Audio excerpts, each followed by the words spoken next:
কল্পনা করতে পারেন যে একটা ছোট্ট ঘরের মধ্যে একটা মানুষ 3 বছর 4 বছর 5 বছর 7 বছর 8 বছর এইভাবেই কাটাচ্ছে, দিনের পর দিন, রাতের পর রাত, দিনের পর দিন, রাতের পর রাত। 3টা দিন থাকা যাবে ওখানে? সম্ভব? 3 ঘন্টা থাকা যায়? তার ওলামায়ে কেরামদের উপরে কি গিয়েছে এটা তো আপনাদের বোঝা উচিত। কেন ওলামায়ে কেরামগণ উম্মাকে বাঁচানোর স্বার্থে মাঝে মাঝে প্রজ্ঞার পরিচয় দিয়েছেন, দাওয়াতের মেহনত চালু রেখেছেন।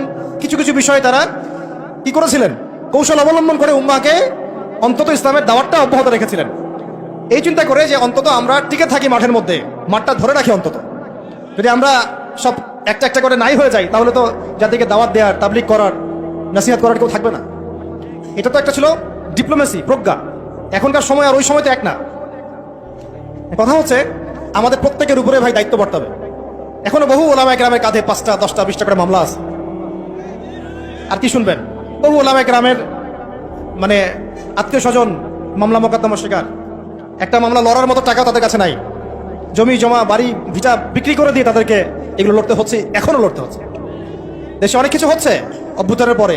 ওলামায়ে কেরামদের কিন্তু প্রতি সুদৃষ্টি এখন পর্যন্ত আসে নাই। আমাদের প্রতি সুদৃষ্টি কিন্তু এখনো তারা দেন নাই। এখনো আপনারা আমাদেরকে মানে বাংলাদেশের কি মনে করেন? বাংলাদেশের উচ্ছিষ্ট অংশ মনে করেন নাকি? বোঝা মনে করেন না? মনে রাখবেন, বাংলাদেশের তাকদীর ইনশাআল্লাহ তাআলা আল্লাহ রাব্বুল আলামিন আলেম ওলামাদের হাতেই রাখবেন ইনশাআল্লাহ।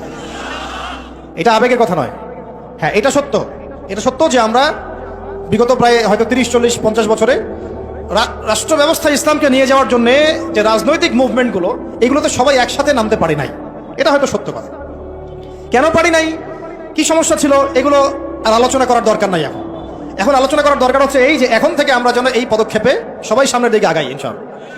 এটা এখন ইবাদত মনে করে করতে হবে। কি মনে করে? ইবাদত মনে করে করতে হবে এবং নিজেদের মধ্যে আপোষের দ্বন্দ্ব কলহগুলো মিটিয়ে ফেলতে হবে। তবে একটা বিষয় আগে স্পষ্ট করে দিতে হবে যে আহলে সুন্নাহ ওয়াল জামাআর আকীদার সাথে কিন্তু কোনো আপোষ করা যাবে না। আহলে সুন্নাহ ওয়াল জামাআর আকীদা বহির্ভূত কোনো ঐক্য কিন্তু আমাদের আবার উপকার করতে পারবে না। এটাও বোঝার ব্যাপার আছে। আহলে সুন্নাহ ওয়াল জামাআর সাথে যাদের আকীদাগত মিল আছে তাদের সাথে ঐক্য করতে আমাদের কোনো সমস্যা নাই। কিন্তু যারা এই আকীদা এবং মানহাজ বিবর্জিত চিন্তা চেতনা লালন করেন, তাদের সাথে ঐক্য হতে পারে ডিপ্লোম্যাটিক, কিন্তু মানহাজগত ঐক্য কখনোই সম্ভব না। এটা আমাদের আগে স্পষ্ট করে দিতে হবে। আল্লাহ পাক আমাদের বোঝার তৌফিক দান করেন। আমি তো বলি যে বিয়ে শাদী তাড়াতাড়ি করে ফেলেন, রিজিকের ব্যবস্থা তাড়াতাড়ি করে ফেলেন এবং বেশি থেকে বেশি সন্তান নেন। এর আগে কথা আছে, সেটা হলো দিনদারি থেকে প্রাধান্য দেন, দুনিয়াকে প্রাধান্য দিয়েন না, আপনি ক্ষতিগ্রস্ত হয়ে যাবেন। দিনদারি থেকে প্রাধান্য দিলে আপনার পরিবার হবে আপনার জন্য জান্নাতের একটা টুকরা ইনশাআল্লাহ। আর যদি দুনিয়াকে প্রাধান্য দেন, ওই পরিবারই হবে জাহান্নামের টুকরা। আল্লাহ পাক আমাদের সবাইকে দিনদার জীবন সঙ্গিনী দান করেন। আর সন্তান নিতে হবে বেশি বেশি, এবং সন্তান থেকে মানুষ করতে হবে একেবারে মুজাহিদ হিসেবে ছোটবেলা থেকেই। আমি তো বললাম যে শিক্ষা নিয়ে আমরা কাজ করছি, আপনি নিজেও কাজ করে দেখেন। শিক্ষা ব্যবস্থার একদম চরম দৈন্যতা আছে। এটাকে সংস্কার করার জন্য সবাইকে হাত লাগাতে হবে। সর্বোপরি হালাল খেতে হবে এবং আমর বিল মারুফ নাহি আনিল মুনকারের কাজ সবাইকেই করতে হবে ভাই, একজন দুজন করলে হবে না। নিয়মিত তাবলীগের সময় দেন, আল্লাহর রাস্তায় সময় লাগান, পড়াশোনা ঠিকমতো করেন, এই অনলাইনের ফিতনা থেকে বেঁচে থাকেন। আর যত রকম যুব সমাজকে নষ্ট করার ফিতনা আছে, যেমন মাদক, পর্নোগ্রাফি, মেয়েদের সাথে ফ্রি মিক্সিং, তারপরে আপনার এই যে টিকটক, এই যা আছে যেগুলো যুবকদেরকে নষ্ট করে, এগুলো ধার কাছেও যাবেন না আল্লাহর রাস্তায়। ভাই এই জীবনটা একটা জীবন, শোনেন আমার কথা, শেষ করছি, আমি লম্বা করবো না। এই জীবনটা একটা জীবন ভাই, আপনাদেরকে বলছি, আমাদেরকে সবাইকে আমি নিজেকে নসিহত করছি আর কি। জীবন একটা, কয়টা? একটা দিন চলে গেলে ফিরে আসবে না, একটা রাত চলে গেলে ফিরে আসবে না। আমরা যদি একবার কবরে চলে যাই ফিরে আসতে পারবো না। যা করার এই জীবনে করতে হবে। হেলায় খেলায় এই পশ্চিমাদের ফাঁদে পড়ে, কাফেরদের ফাঁদে পড়ে, তাগুত মুনাফিকদের ফাঁদে পড়ে, ইবলিসের এই বাহিনীর ফাঁদে পড়ে জীবন নষ্ট করা যাবে না। জীবনে যা করেছি তওবা করে ফিরে আসবো, যা করেছি কি করবো? তওবা করে ফিরে আসবো। বাকি জিন্দেগি আল্লাহর জন্য কাটিয়ে দেবো ইনশাআল্লাহ। বাকি জিন্দেগির প্রতিটা দিন রাত, ওঠা বসা চলাফেরা শুধুমাত্র একজন ব্যক্তিকে অনুসরণ করবো আমরা ইনশাআল্লাহ। তার নাম কি?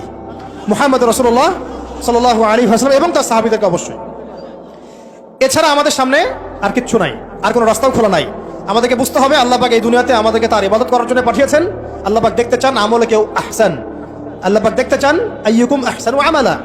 আল্লাহ পাক সাফল্য বলতে তাই বুঝিয়েছেন, ফামান যুহজিহা আনিন নার ওয়া উদখিলাল জান্নাতা ফাকাদ ফাজ। ওইটাই সাফল্য। দুনিয়ার সাফল্য চিরস্থায়ী নয়। আল্লাহ পাক আমাদের তরুণ ভাইদেরকে কবুল করেন। আমি নিজেদের জান মাল সময় শ্রম ব্যয় করে উজাড় করে আল্লাহর জমিনে দিন কায়েমের মেহনতে আমরা আত্মনিয়োগ করবো ইনশাআল্লাহ। আর শুরুতে আমি বলছি না যে আপনি শুরুতেই রাস্তায় নেমে আসেন, নিজের আত্মসংস্কার করেন, নিজের নফসের সংস্কার করেন, পড়াশোনা ঠিক করে ফেলেন, আমল ঠিক করে ফেলেন, ওলামায়ে কেরামের সোহবতে চলে আসেন এবং তাদের সাথে মশওয়ারা করে পরবর্তী পদক্ষেপ নেওয়ার চেষ্টা করেন। এক কথা, জমিন আল্লাহর, দিন হবে, দিন আল্লাহর, জমিন হবে কার? এই দিন আল্লাহর, জমিন আল্লাহর, বিধান চলবে কার? বাস আল্লাহর জমিনে আল্লাহর বিধান প্রতিষ্ঠার জন্য আমাদের সবাইকে আত্মনিয়োগ করার তৌফিক আল্লাহ পাক দান করেন। আমিন। আল্লাহ পাক আমাদের সবাইকে পরিপূর্ণ নামাজি হয়ে যাওয়ার তৌফিক দান করেন, শরিয়া বোঝার তৌফিক দান করেন, শরিয়ার বিধানগুলো বাস্তবায়ন করার তৌফিক দান করেন। আল্লাহ পাক ইসলামকে রাজনৈতিক ক্ষমতায় নিয়ে যাওয়ার তৌফিক দান করেন। আল্লাহ পাক আল্লাহর জমিনে আল্লাহর বিধানগুলো কায়েম করে ফেলার তৌফিক দান করেন। আসন্ন রমজানে আল্লাহ পাক আমাদের সবাইকে সুস্থ রাখেন, সবাইকে নিরাপদে রাখেন এবং সমস্ত রোজাগুলো হক আদায় করে করার তৌফিক দান করেন। আল্লাহ পাক আমাদের সবাইকে কোরআনওয়ালা বানায় দেন, সুন্নাহওয়ালা বানায় দেন, সাহাবায়ে কেরামের মানহাজে দিন কায়েমের তৌফিক দান করেন।